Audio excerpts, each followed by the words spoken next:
சோம்பலா அப்படின்னு பல இதாக கேட்குறாங்க.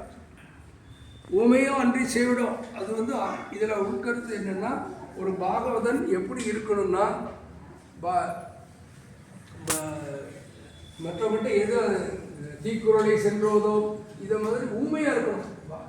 பாகவத விஷயங்களை தவிர மற்ற இதை யாருக்கையும் வந்து அபச்சாரமாக பேசக்கூடாது, வேற கடிந்து பேசக்கூடாது, தீய சொற்களை பேசாமல் ஊமையாக இருக்கணும்.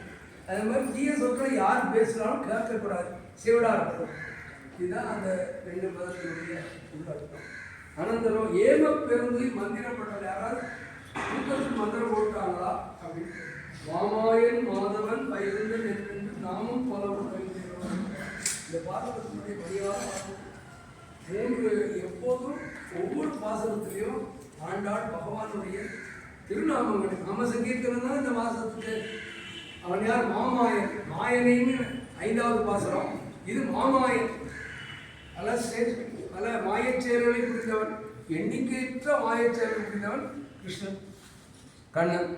மாதவன் தாயாரை அகலையில்லேன் என்று இதையும் அலர்மேல் மங்கை உரை மார்பா. தாயார் மாதவன்னா தாயாரை தன் நெஞ்சில் பொறித்தவன்.